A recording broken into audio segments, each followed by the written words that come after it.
Java in system in and system out, and what we're using is buffers.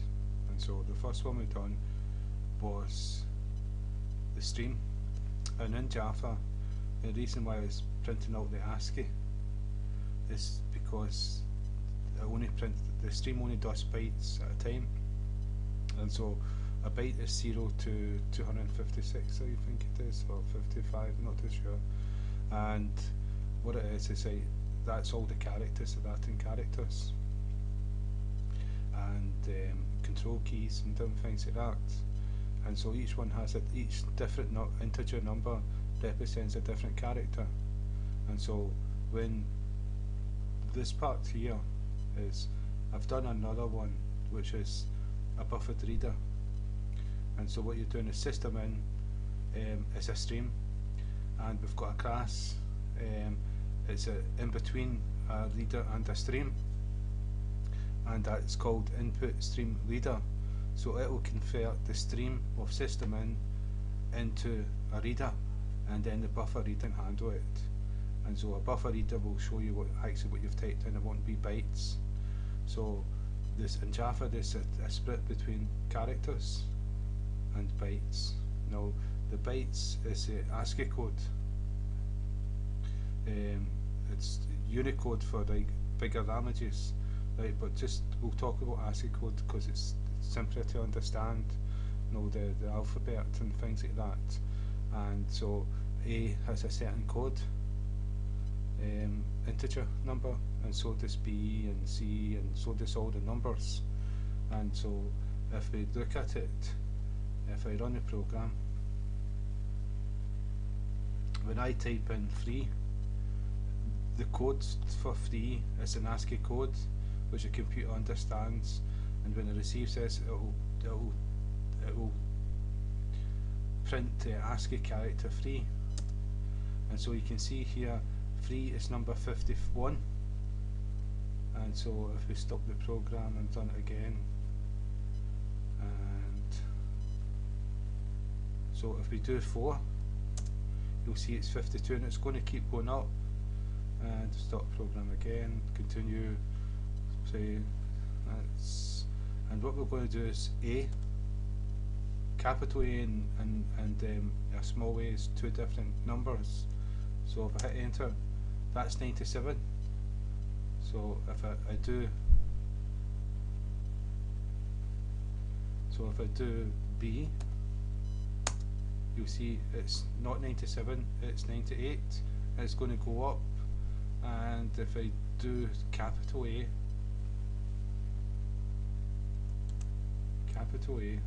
it's not, it won't be 97. Oh, sorry, capital A, do it again. Capital A, run the program. Oh, sorry. Right. Yeah. We'll stop this and start again. I'm going to run the program. Capital A, hit enter, and capital A is 65, and it works its way up. So if we run the program again and put in capital B, it'll be one more, 66. And so you can see that each number is a different character, and so that's bytes. And so that's what's getting passed here, is the bytes.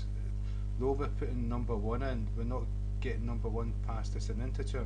The integer is getting passed as the ASCII character code for that number 1. And the way to do this is change this to, if we change this to char character, and then we cast, remember brackets groups code together, we can pass things in, and what's within the brackets will be executed together. So if we put just char in here, what we're saying is everything that's getting passed to this equal sign from the right hand side is going to be converted into a character. So we're getting the ASCII code, and ASCII code's getting turned into a character, and that's what's going to get put into num, and then we're going to print num. So if I run the program, number 2, hit enter, number 2 has appeared, but it's not an integer for doing calculations with, it's a byte. it's still got that special character. The number is actually that special character, and so you can't really do anything with it. But that's the difference between the buffered, the system input, the buffered input stream, and the buffered reader. And so what I'll show you what happens. I've created another reader.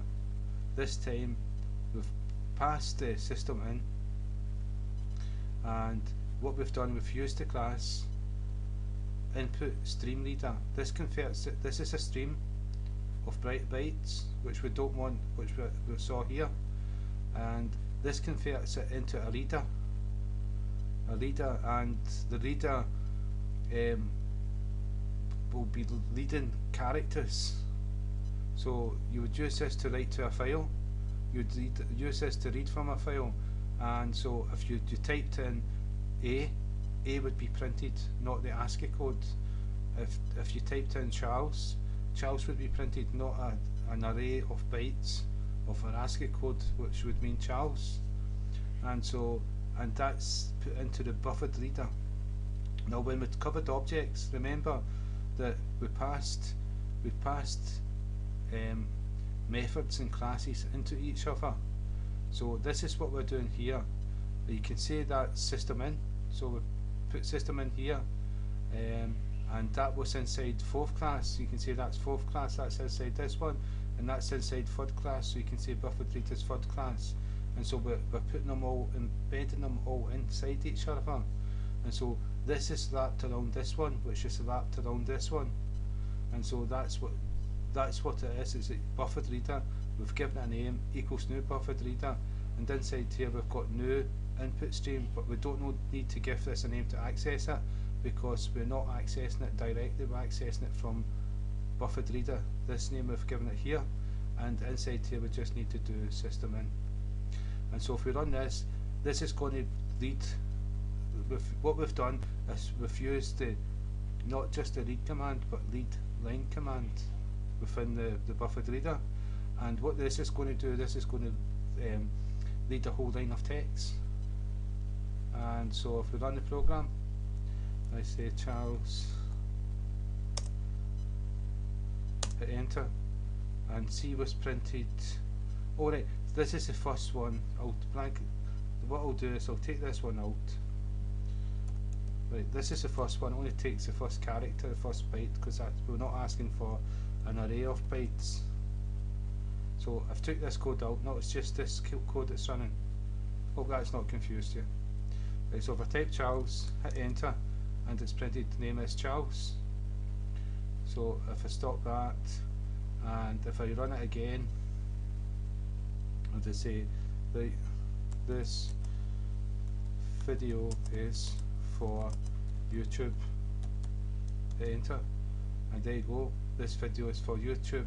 And so what it's doing a whole line of characters, and it's returning a character that, instead of returning bytes, it's returned, instead of if say T equaled 195, that's what would be returned here instead of T. So instead of that, we're typing T and we're printing T. That's the difference. And so when we write, we're going to type T and we're going to write T to a file, not the ASCII code.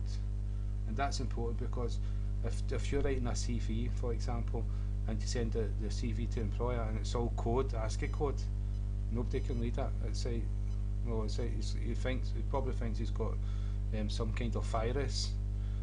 So it would have to be done with the buffered reader, and that would actually type it out like a Word document would do. Obviously you'd have to have more code to make bigger text and fancier text and all that, but that's what you would have to use. That's the difference between the two of them. And so this is the buffered reader embedded within the input stream reader, and so this system in, system out is a stream, and streams are bytes, and bytes are ASCII code.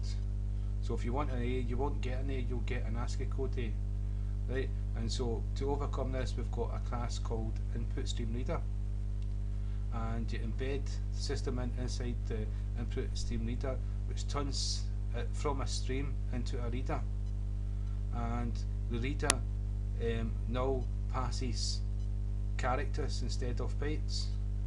Instead of code, ASCII code, it's passing real letters, real words into the buffer reader, and so what you type will be printed to screen or will be sent to whatever file you want to go to. And so that's the difference between these two different methods. And if I let you see both again, I put character just so you could see the character instead of the ASCII code. So I'll take that away and I'll make this an integer. Int. Right. And so what we've got here is a buffered input stream, because this is a stream. So we don't need an extra class like this one to convert this into a reader, right? And so all we need is a new buffered input stream and this system embedded into it, and we'll get that byte into this buffered stream. And a stream is a stream full of bytes. Now the buffered reader can't take bytes. It only takes characters, right? So the system in by default is bytes, so that's not good. But to use it, what we do is we've got an intermediate class in stream called input stream reader, and we embed that in the system input, and though this is passing a stream of bytes, it's converted into a reader of characters. I don't want to say stream because there's a difference between a reader and a stream in terminology, and so it converts it into a reader which now characters are getting passed, and that goes into the buffer, and once it's into the buffer you can access it, send it to wherever you want, like we've done here. We've done the name that we've given it, dot read line, and it prints it to screen. We can send it to a file, and so that's a buffered input stream, and that's a buffered reader. And so we're going to continue on this theme, but I don't want to go too long, and so that's why I'm cutting this tutorial short. So again, thank you for your time.